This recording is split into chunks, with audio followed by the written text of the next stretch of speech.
Hello, and welcome to Sound and Image Lab, the Dolby Institute podcast. This is a show about how artists use technology to tell their stories, and I'm your host, Glenn Kaiser.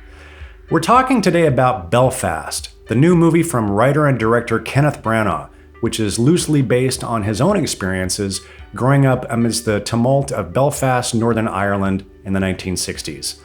I got the chance recently to sit down with the man himself, writer and director Kenneth Branagh, as well as key members of his sound post-production team. We have Niv Adiri, Re-recording Mixer on the film, who won the Academy Award for Best Achievement in Sound Mixing for Gravity, as well as Simon Chase, the Sound Supervisor and Re-recording Mixer, and James Mather, the Sound Supervisor on the film. This was a conversation that we had for an industry crowd, and I'm grateful to our friends over at Focus Features for giving us the recording and allowing us to make it available here as a Dolby Institute podcast.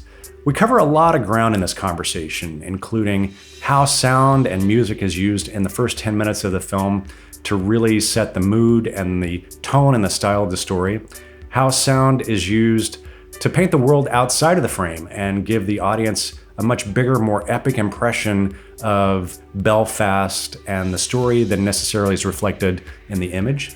And also how sound was very remarkably and effectively used to communicate the POV of the main character of the film, 9-year-old Buddy, as he lives this really amazing experience in Belfast, Northern Ireland. Let's listen to the conversation.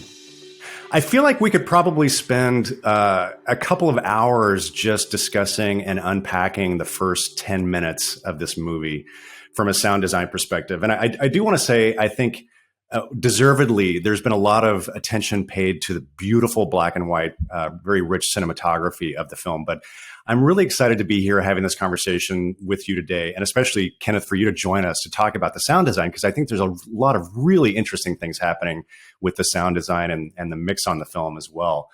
Just to kind of focus on that opening of the film, Kenneth, you open the film with a montage of really beautiful shots of calm and beautiful modern present-day Belfast with a rockin' Van Morrison tune before we transition into black and white 1968. And I'd love for you to talk about, what was your decision around opening the film and how to set up? That first 10 minutes is so critical in terms of putting the audience in the world and explaining, the language that you're going to use to tell the story. And can you talk about the tone that you wanted to set in that first 10 minutes and with that opening and how you got into it? Yeah, thanks, Glenn. Thanks for your appreciative remarks about all this. I really thank you for that. All beginnings, of course, are very important. And, underneath the whole film, which mostly takes place in period Belfast, is this sort of why we tell the story. And I think you tell stories like this lest we forget what happened, even though, as you say, the modern Belfast, which was important to present at the beginning of the film, is in this fragile but beautiful piece that's been so hard won from all the turmoil that went before. So in the first color section, the idea was to really, give us the musical voice of Belfast that was going to dominate the film. That's Van Morrison. He's given us this new song, Down to Joy. And so it's meant to be quite a joyful experience before we go back into that darker time.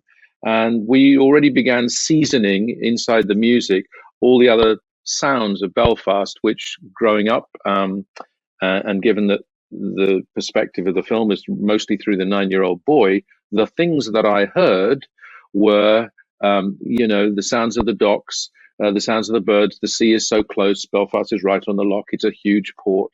And we started immediately to have this sort of sense of vibrant life, both in the color, but also in the sound, and a sort of celebratory, kind of very vital, very present sound picture was what we were after, but subtle, because we knew that the first three movements were that, as it were, modern Belfast, and the second one was harmonious or peaceful Belfast, a street advertising this notion that it takes a village to raise a child. And then we go into the pivotal moment in the entire movie, which is when the world turns upside down because of violence coming into this otherwise, harmonious place. And In the second and third parts of that opening movement, I think what became clear was that the sound design of these very talented folk would be a really essential element of trying to make the film, as small as it is superficially, an epic. So sound was about bringing the epic dimension into the small street, seen through the eyes of the 9-year-old boy, and importantly, heard through the ears of the 9-year-old boy, because what happens after a few minutes into the film is that there's a sort of sense of overwhelm.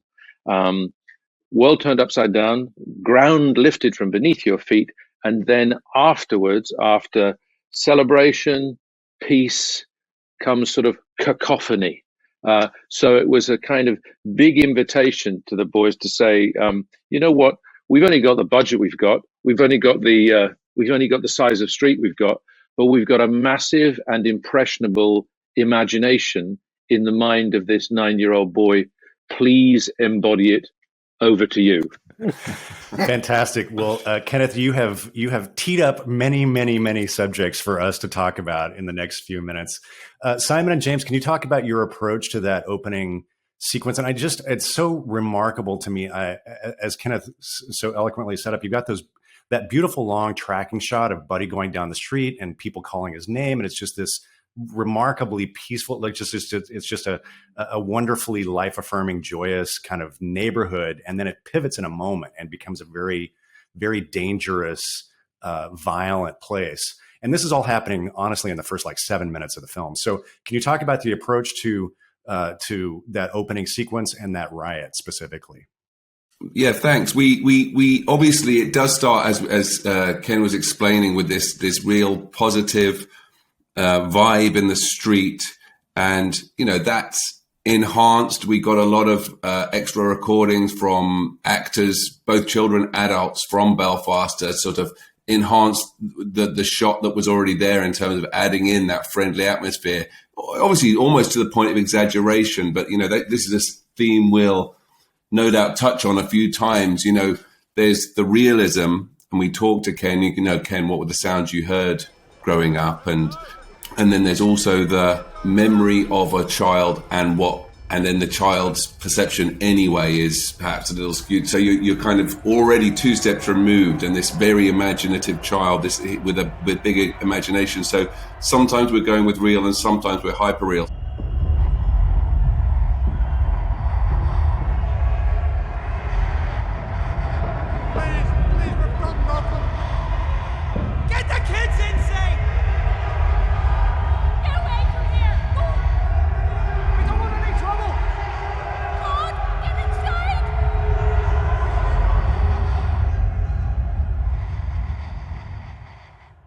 It was also, we were in a very privileged position to have Ken with us throughout the mix. So there was a lot of exploration throughout the process, but particularly that opening scene, if I remember rightly, we had a music track there at one stage, which drove the energy, and it was very dynamic, and it was very, somehow kept us slightly removed, I think, a little bit from the action. And when Ken decided to strip the music out, the vitality and the presence of the community and where you were became much more real. You became much more engaged in it and part of it, and that was something that I can't think of a mix where we've had that much collaboration throughout the entire day, every day, and it made the process much more cognitive to us. I mean, it reminded me of my childhood, playing in the streets and having fun, not having TV to watch, but just being outdoors all the time and messing around, being called in for tea. And it's a very nostalgic opening for me. I think the film opens with a real sense of nostalgia that tells you everything you need to know until the point of crisis. And then it's a whole different thing. But without that setup, the crisis doesn't have the same impact. You kind of need to know that everything is lovely and wonderful and enjoyable and familiar. A lot of people have asked me as I've gone along here, why did you want to write it, or what drove you to write it? And interestingly, given what we're talking about today, what I found myself coming up with is almost the reason I wrote it was to revisit the moment when I heard what seemed to be a sort of It was in the sort of surreal 20 seconds where literally my life changed, was to do with hearing. It was to do with, is that a bumblebee I'm hearing? Are those bees I'm hearing? They're not. What are they? What is that fuzzy thing at the bottom of the road? Those aren't bees. Oh no, those are people. Oh no, this is a riot.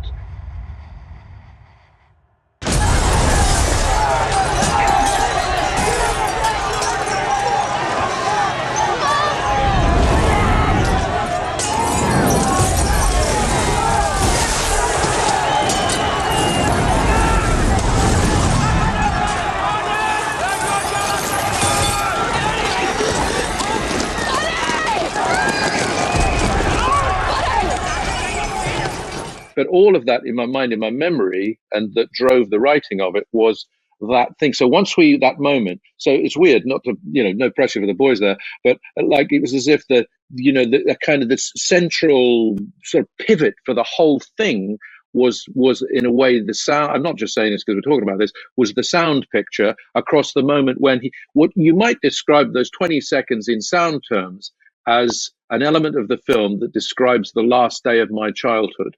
Because after that, everything changed. So we stripped it down, and then it was over to the boys. Maybe, Niv, you might want to talk about this, about then what we did. Because as James said, there was a lot of experimenting, and frankly, I never know whose idea was what. But we didn't necessarily go for the sound of bees, but we went for something that said that this, across this 2 rounds of this 360-degree circular track with everything happening, that this was somehow our launch pad for the entire film.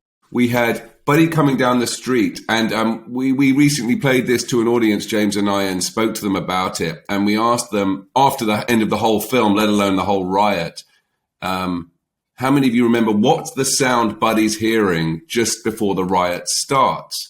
And no one could really remember, which was kind of perfect, because actually what happens is we flag it in the color section that there are trains, and that train sound pokes through. And it was interesting to me, will that stick in their mind? Because we start hearing a train. Now, of course, at this point, you don't know there's a riot about to happen. You don't know. And you're aware that there are trains in Belfast. And then the train's getting louder and louder and louder to the point of something's going on here. This is now not natural. And somebody's got a look in his eye, and then suddenly the riot sound comes in, but in again a morphed way that you can't really tell what it is, and they're blurry in the background. So that moment, then suddenly it starts to dawn on you that there are people there, and it's not a train. And then suddenly your brain kind of forgets that there was that train thing, but that acts as this sort of real stroke surreal bridge between those two worlds of. Buddy's hearing something and he doesn't understand it. It doesn't necessarily relate to what's happening, but it's just a trigger to say something's changed here and Buddy's not got the grip on it. I mean, and a nod to The Godfather, obviously, that's always fun. I want to follow up on something that Kenneth, you were saying, and Simon, you were touching on as well, which is one of the things that happens in that opening sequence, and it's really subtle, but it happens very quickly, is you establish that you're going to use Buddy's POV from a sound standpoint. And it's right in that sequence when he turns around and he sees those people down at the end of the lane, Ken, as you talked about. But can you talk about, I feel like throughout this entire film, there's so much that's happening that's really from Buddy's point of view. And can you talk about using the sound design to put us in Buddy's, it's almost like we're hearing the world as Buddy hears it. I think that's a good way of putting it. I think that we basically did our big shopping list of everything that you might hear before the riot and then everything that happens after the riot. So that is people shouting in neighboring streets. That is police sirens. That is helicopters. That is walkie-talkies. That is other people running. That is the sounds of, sort of urban clanking, smashing of trash cans and things. The sort of sense of being overloaded by a moment, this moment that started on August the 15th, 1969, led to, in that month of August, a greater displacement of a population in any city in Europe since the Second World War. So what was going on in that city was sort of catastrophic. So it felt as though it gave us a lot of license to say that we could hear the sounds relative to what we were seeing, but beyond that there was a kind of powerful cacophony in the surrounding streets, in the air, broken glass, that and also another thing that obviously, given the title of the film, is a character in the movie, is the city of Belfast itself. City of Belfast, big industrial 19th century city, where in 19th century, in the sense of that's where it got its power from, shipbuilding, railways, factories making linens and cigarettes and all sorts, and factory whistles and all the rest of it. So it was a license. And in fact, the way the process worked, from my point of view, would be with the boys to talk about stuff like this, but then they went away to do an enormous amount of work and then would lay things out for me. And then, yes, obviously, my job is then to have a sort of editorial function in all of that. But it meant that there was a lot of room for their, at least I felt this, for their interpretive creativity relative to that sort of stimulus. And as I say, for me, what it meant was that in a relatively low budget film, there was a chance to create what was happening for the boy, which was, whether he liked it or not, partly because of the way his imagination worked, from a peaceful street, he began to live in an epic Western story. And that other sort of heightened quality of life seen and heard through the movies in the imagination of a creative kid sent us into that sort of non-naturalistic territory as well.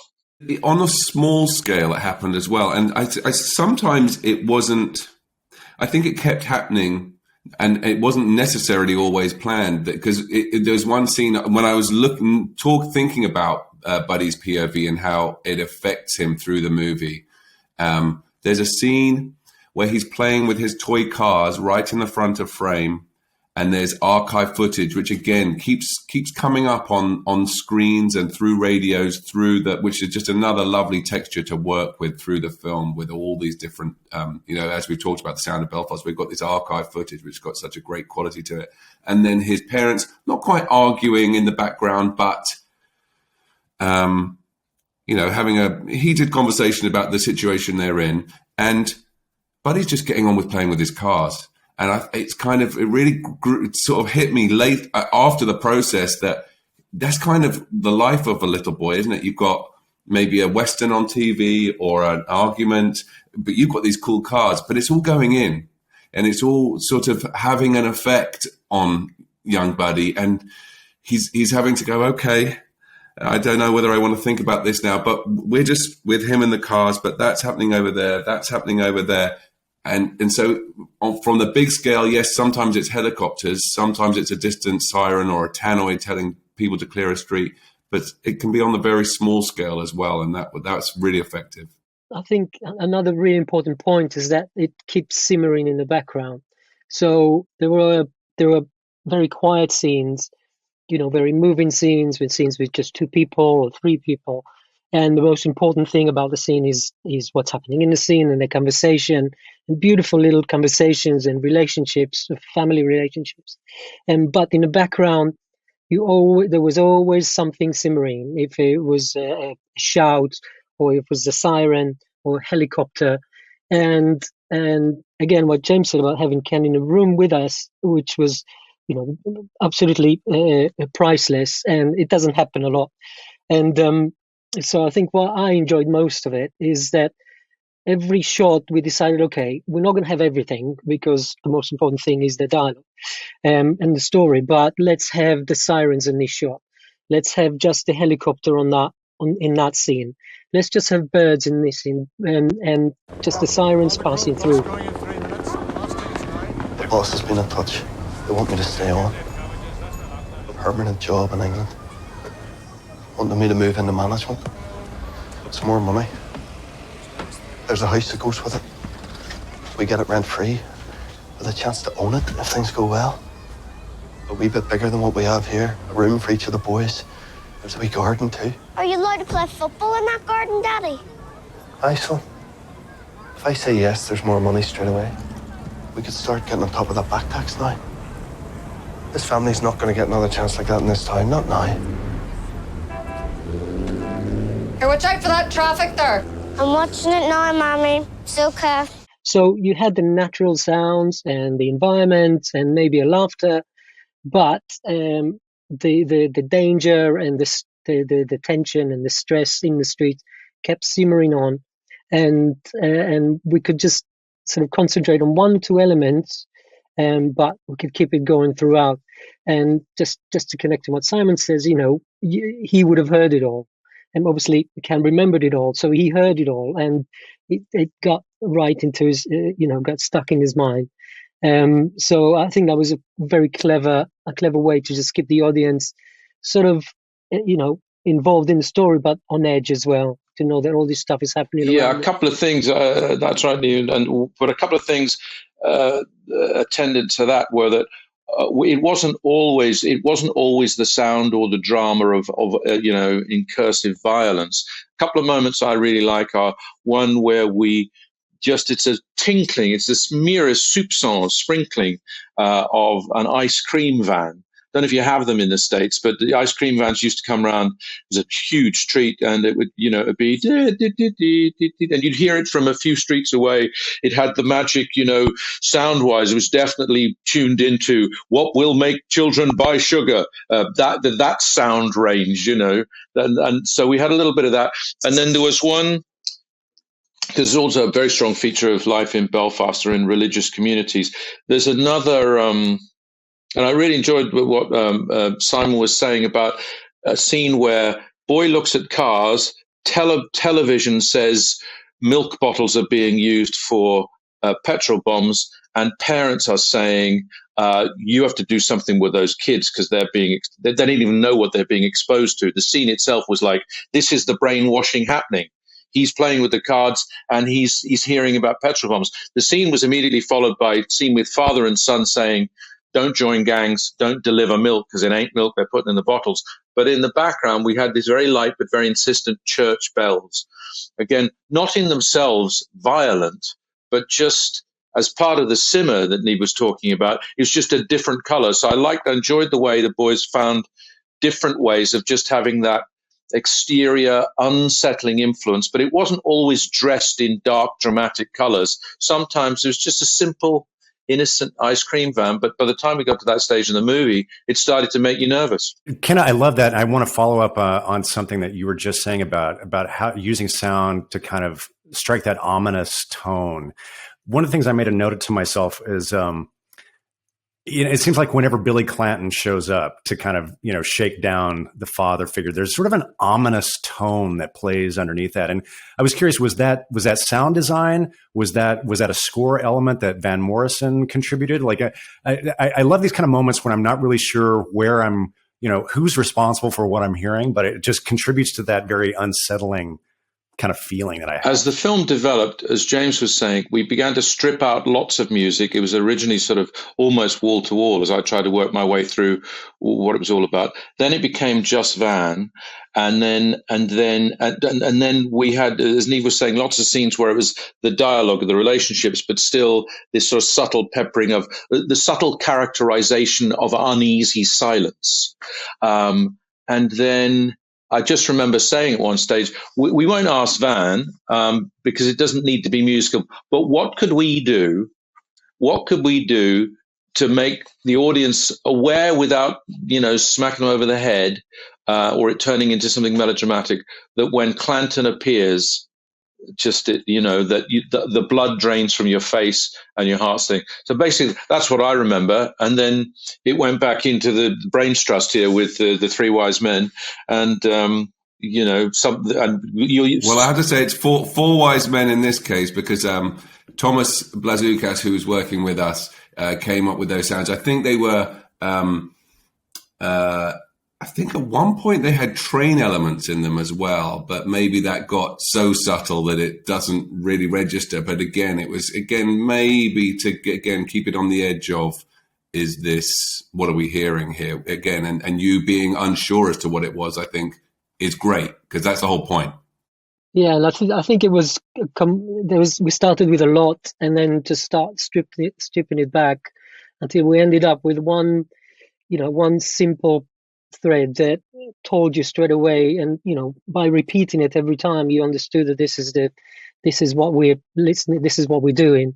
But there was also an element of taking things out and isolating the moment, which gives you the impression that, okay, everything else disappears from Buddy's mind or from the viewer's mind, wherever you want to put them. And all we're hearing is that thread. And so when you have a rich environment, which we had, a very rich palette, once you start stripping it out, you get that feeling that things are different, and there is a shift in the mood and in the danger in that case. One strange point of reference was that at one point in this movie, if you can believe it, we included some of the title sequence of the movie Bad Day at Black Rock, the opening of which has enormous widescreen shots of a train arriving at a kind of one-horse town in the desert where Spencer Tracy's black-clad investigating officer will try and work out who murdered in this town.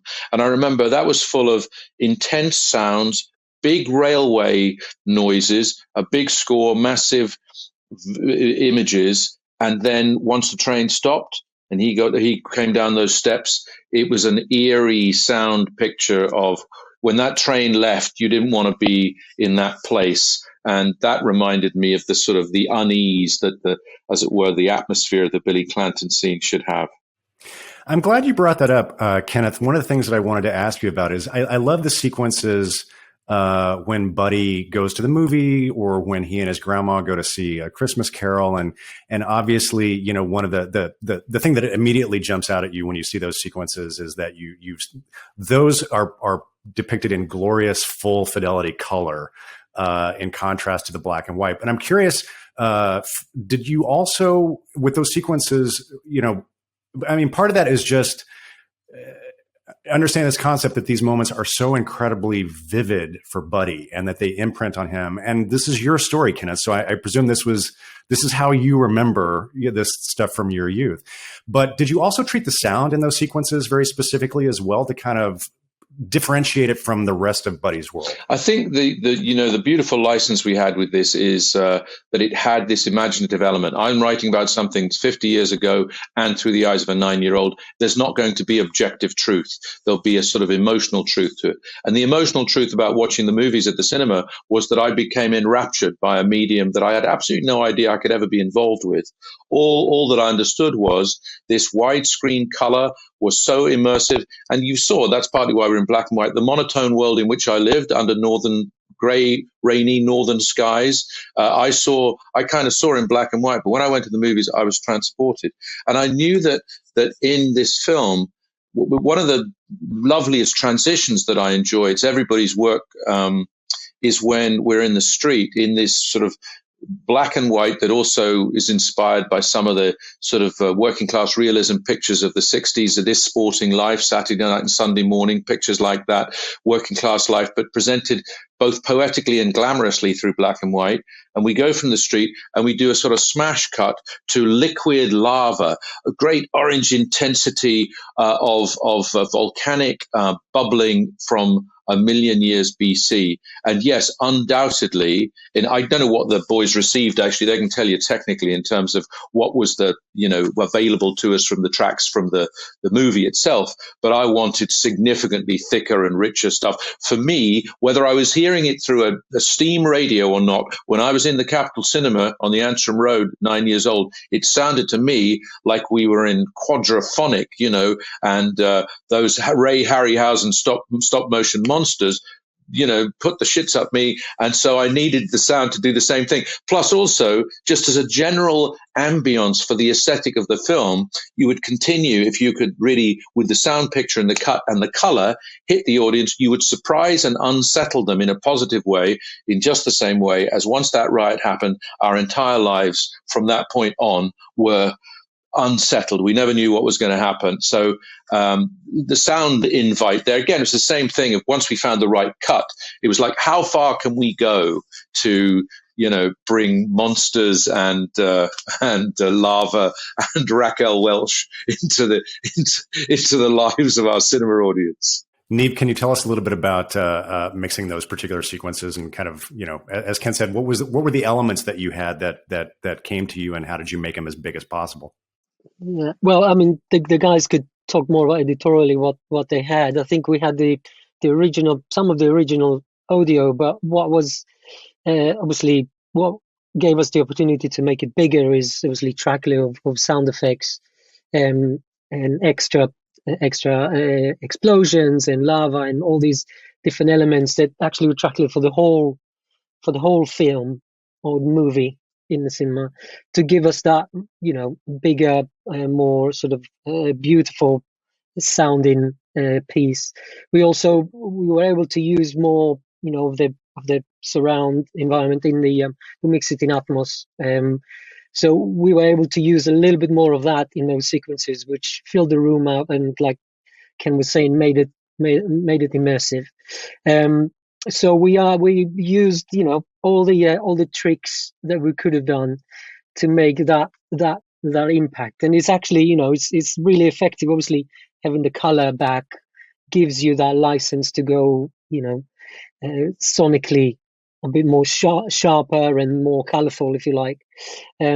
So yeah, I enjoy that very much. Also, like many places in this film, took me back to where I experienced my first movie. Mine was Tarzan, I'm ashamed to say, but it was I remember it like it was yesterday, and I was probably that age, and the size of the screen, the size of the sound, and that shout, and that talent shout, that was magic. And thinking about it now, it was probably through a very bad mono speaker behind the screen, and we could probably could hardly hear it if you think about it, now terms, but it still makes that impression. So yeah, it was a lot of fun. And the same with the theatre, we played with the voices there and pitched them down to make that big impression on the audience, like the boy had, like Buddy had. I'm curious how the three of you work together. Simon, you're a re-recording mixer, obviously co-supervising sound editor with James as well. And I'm kind of curious, I know, Niv, you mixed effects and music, and Simon mixed dialogue, which is a little unusual. Can you talk about sort of how the three of you work together and how you developed this kind of unique working style? James and I have worked together for a long time, and I've definitely got a far bigger history with dialogue, and in terms of the crew personnel, it evolved and changed through time. But James actually mixed all our temp mixes. So James was, at each kind of milestone, James was, shaping the sound of okay, this is how we're going to be presenting it for this screening for whatever purpose we were doing one. But I was very much, keeping an eye on the dialogue during those. And then by the time we got to the final mix, I was so familiar with the dialogue, and it just made sense for me to just carry on being in charge of that side of things, and to have Niv come in and mix the music and effects just kind of made sense with how it was all going, right, James? Yeah, totally. I mean, the nice thing about the way we worked was that the benefit of having Niv come on board at that stage gave us a fresh approach, and somebody who hadn't heard all the build up towards where we got to. And as we said earlier, having Ken in the room meant that we made a lot of changes and a lot of decisions as we went through the mix. But having Niv's sensitivity and his good nature and obviously his talent to make sure that we could all be objective and subjective about it together, and not. I think one of the things I find quite often if I'm mixing a movie as well as involved in the track lay is that you're kind of too focused on what's in front of you and not what's around you. And actually, sometimes it's very nice to sit back and see it without looking at the levels and all the technical stuff. And in this instance, that worked really well for us, because there was there are so many different ways that we could have approached it, and it grew in such a organic way through this process. And actually having the music work with the effects it's the first time I think we've mixed like that. But it felt very natural. It felt like the right combination in terms of being able to keep those levels working together. The dialogues are always king, and they always sit. You've got to have those first and foremost. But the rest of it, that palette, that blend of music and effects, worked really well. Yeah, I mean, I was very lucky to join them at the end for the final. I mean, personally, when I can, I try and do music and effects. If I'm allowed. I find that that's actually quite, it's very useful to have music and effects, especially if things, busier sequences for sure, when, you got the two hands, the one brain talking to the two hands, and the music and effects take the balance. I find that very easy, and I love doing that.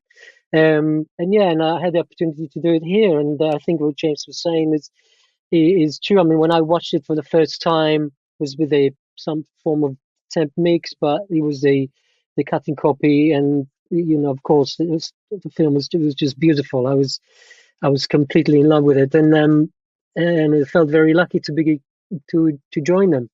And the music here is, there's songs, so it's not about loads of stems and going into and try and change this cue or that cue. There were songs, and the songs had to be played, and the song had a meaning, when they came in, and then there was the balance between, the dialogue and the effects.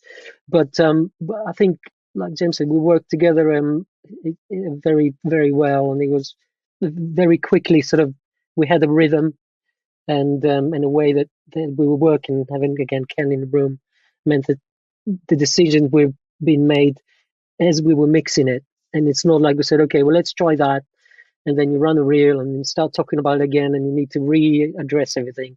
It meant that when we got to the end of a reel, we all been through it, and decisions were made, and we were able to watch, a more cohesive idea of the section of a film, which was great. I also think that there was that this particular system allowed what it seems to me, but I don't know because I don't watch other directors mixing films, but it feels like I have a fairly obsessive concern about dialogue. I mean, James says dialogue is king. Sometimes I know something of a hot topic at the moment about how easy or not it is to understand dialogue in films. And we had the additional challenge for some people here of accents. I don't mean some people in this room. I mean some people in the instance of this film who may have questioned whether the accents were clear enough. I never had a problem with that, but I often have a challenge with things like end consonants. There's barely a reel that goes by where I'm not saying to Simon, can we get a final T or a D for this character? I'm often up and, doing one more word or one more consonant. And it's not to change accents or make things in theory clear. It's that sort of communication clarity, whatever the medium of the accent or whatever is. And I've always been like that. I think it's coming from the theatre, but it's also wanting to have that element of it be so clear that the audience don't have to do any extra work. I mean, unless that is your choice, but it's never been our choice. But it does mean it's like a drafting process, and it goes on and on and on, or at least I feel it does. I'm sure I drive the fellas mad. But in this case, there was enough room for us all to be attending to all of it, sound effects, music, etc., and dialogue. It doesn't drive us mad at all. We're thrilled to be working with a director who cares so much about these small details. And Ken's definitely the best I've worked with at that. And he notices hearing, every bit of the sentence, that D, that T, let's go. Because, Belfast, like received pronunciation the way we speak in London, or a California accent or a New York accent, these are very familiar to international audiences, and realistically a Belfast accent isn't. So we need to work with that. Not only that, we want to respect that beautiful accent and those lilts, because they sure are gorgeous. And not only that, the turns of phrase. So if you have struggle understanding, what's the line she says? Apples will grow again should they grow on a gooseberry tree. Now, I have no idea what that means, Ken. Maybe you can explain it to me one day. But there's a few turns of phrases like that. I don't know what they mean, but they're beautiful and they're fun to hear. And so it's whether you understand them or not is one thing, but to hear them's real fun. Yeah, I'm glad you brought that up because one of the things that struck me was, I'm not familiar with the Belfast accent, but I got all of the dialogue. It was crystal clear to me. I didn't have any intelligibility problems.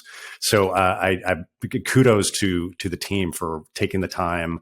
And, Simon, I don't know if you had to, as Kenneth says, I don't know if you had to like go into alternate takes and find some consonants to put right at the end of some of those letters. We do a lot of that, but it's really, it comes down to Ken being so keen to get it right, so that there's great collaboration there. Can I just say, just watching it from my side, you don't often get that attention, but also not that speed, and the speed that these two had finding those continents and all these little areas and fix them was great. It meant that we could move forward, and it's not something you normally experience. So that was great. It's also magical when it works, when you find the vowel sound that somehow makes it clearer. So something has happened. Simon does his magic. It becomes invisible, but the subtle, significant impact on the way the scene plays is just miraculous. And we've saved a ton of performances, including many of my own, through just getting in afterwards and just making sure that without any sense of additional effort, a clarity that the audience doesn't have to think about is just there for free. And then they can get the writing and then get all the other experiences of watching the film and feeling and hearing the film. So it's one of those things where God is in the details and he doesn't have to give you a pat on the back afterwards, so it's a nice feeling. It speaks to the fact, we've done 6 films together now, I think, Ken, but I think very early on, and I think it helped with the sound effects as well and everything we were talking about, how were we able to fill up this, the space of Belfast is because, you've got a relationship where we can throw loads of things at the screen, loads of ideas, and there's no part of you that thinks Ken's going to go, hey, what's all that stuff you're putting in my movie? Because he never says that. He's like so grateful to hear your ideas and thoughts. And don't get me wrong, we take things out that he doesn't like, but there's no part of you that's worried or afraid about, shall I show this yet? It's not quite ready. Ken understands the process. He's happy to hear it. And he goes, great, let's change this. And that's why we're able to move so fast. But the same's true with the dialogue fixes. I'll throw something together sometime and I go, that's what you mean. I'll make it better in a minute, but that's what you mean, right? And we say yes and move on, and then I'll sort of do a little tweak to it and little tweak to the mix, and it's a good process. That's great. I know we're coming to the end of our time. I've just got a couple of quick questions to wrap up. We've talked about how you did such a remarkable job of using the sound design to paint the sort of the sonic world outside of the frame and to make us experience a lot that we didn't necessarily see. And Kenneth, it's always a little surprising for me to hear you talk about this as a low budget film because it feels very massive in scale, but I think that happens because of the sound. But how did you specifically use Dolby Atmos to kind of give that sense of scale and scope, and what were you doing with Atmos in this particular track? Well, it was always to do with detail. I think it was to do with detail and immersion, just getting those extra percentage points. Big thrill for me was when we played the movie on the first night of the Belfast Film Festival. So pretty important. Everybody was there, every local politician, the mayor, the Secretary of State for Northern Ireland. It was 35 members of Jamie Dornan's family, all of Kieran Hines' sisters, Jude Hill's family, 7 of my cousins, It was a night charged with such sort of tension. So obviously, before all these big screenings, I go and listen to a run through. And one of the things I remember feeling that was particularly part of our Atmos world was this is about sort of sharing secrets. There's a moment before the scene on the bus where the parents talk about the nature of this sacrifice. Dad's about to leave once again to go to the airport, and in the reflection of the front of the bus, we have, and it's a visual effect shot, we place a helicopter going across the reflection of the front of the bus. And when I was in Belfast on that afternoon, I'm sitting next to a couple of guys from the venue who are, you know, they've been around a bit, they've seen a few things, but they're watching with interest.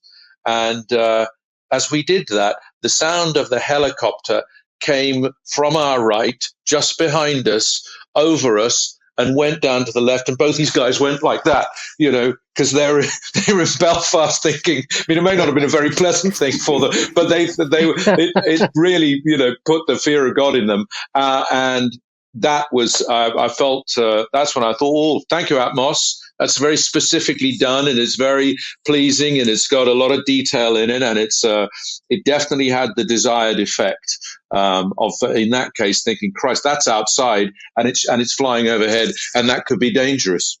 Yeah, I mean that's a perfect example for Atmos. I think a lot of it was placement of those elements in the right environment, helicopters and thunders and a bit of rain when it comes, you know, they come from above you, and also the different, you know, depends where you sit in the scene, where the street is, and where the sirens are coming from. I personally enjoyed it a lot with the music, because you got, you know, the full range surround, so we can fill the room with music when we wanted to, and it was nice and full, you know, all around you. And a lot of really effective use of Atmos is actually not using it for a while and then open the room up again, and that gives you the extra dimension. You know, we talked about the cinema scenes and so on. So the riots, you know, so the riot was, you know, that first moment, which, you know, I'm not going to go into all that again, but it, you know, that first spin was basically a part of the cacophony of sounds, and not understanding what you're hearing was taking everything out and getting to a complete silence before the big explosion, and then the sounds come from all around you and moving around and travel around. So, you know, we had, for a film that is really on screen, there's not a lot going on, if you like, you know, in terms of action, and we actually use it quite a lot for details, like I was saying. And I think Atmos comes to life when not all the channels are used all the time, because then you don't notice the details. As when there's actually quieter scenes and you have the one or two elements traveling around in a specific way, and I think that's where it comes to, you know, comes to life more. Great. I'd love to wrap up. Just Kenneth, a question for you. You were remarkably thoughtful and detailed about how you use sound and sound design in your films, and I'm just curious, how did that skill set come to you? Does it come out of is it influenced by your background in the theater? How did you learn what you know now about using sound and sound design as a storytelling tool? I think that the miracle of film is that when you make your first one, if you're lucky enough, and I was 30 years ago making a film of Shakespeare's Henry V, to work with a lot of very, very talented people who let me understand that the film can be a sort of drafting process where there's at least three films you make. There's the one you plan, there's the one you shoot, and there's the one you edit. And if you're lucky, they sort of organically evolve. They morph one into the other, and they come from the same place, but they become enriched. And in the case of sound and its impact on post-production, from, in that instance, a smaller budgeted version of a sort of epic story involving a huge historic event, the Battle of Agincourt, the understanding of what it was possible to do in that instance with the sounds of the battle. I saw recently The Last Duel, Ridley Scott's film. There's an amazing sound design there, I think, on swords and steel and everything that comes with, hacking your way out of a medieval battle. I can't imagine anything more terrifying. So there was a kind of blossoming of that film once I began to understand how minute the detail could be, but how massive the impact could possibly emerge. So I learned that there's a phenomenally creative additional role to play, some that you can plan for, some that you can get you out of jail, but actually, most of the time, it's better if it becomes this new creative, fine brushwork sometimes. And certainly on Belfast, the sound design lifted the film to another level. And I would say that the creativity that was brought to bear, both from Una, our editor, in the early stages, and then from our team and from Denise Yard, our sound recordist's original recordings as well on set, that we had, we were able to really elevate the film through the creativity and the imagination. That meant that the film, especially for something you write, was continuing to evolve. And what this sound mix did was allow me to have another rich, deep draft of the script, and for that I'll be forever grateful. Fantastic. Well, I think that's a great way to wrap up our conversation about Belfast and the remarkable sound design and sound editing and mix that happened on this film. Gentlemen, I'm so grateful to you for taking the time today to talk to us about Belfast. Kenneth Branagh, writer and director, Niv Adiri, James Mather, Simon Chase, thank you again for joining us today for this conversation. Appreciate it. Thanks, Glenn. Thanks so much, Glenn. Thank you, Glenn. Thanks very much. Cheers. Thank you once again to Kenneth Branagh, Niv Adiri, James Mather, and Simon Chase for joining us. And I'm grateful to our friends over at Focus Features for making it possible for us to share this conversation with you. If you're not already subscribed to us, I hope that you do. This is the Dolby Institute podcast. You can find links to our dedicated podcast feed in our show notes, or you can just search for Dolby wherever you get your podcasts. Thank you again for joining us. This has been Sound and Image Lab, the Dolby Institute podcast. I'm your host, Glenn Kaiser. Our producer and editor is Michael Coleman. Our executive producers are Amanda Schneider and Jack Ferry, with production support by Taylor Hines. And our production coordinator is Sunny Chen. Thank you for listening.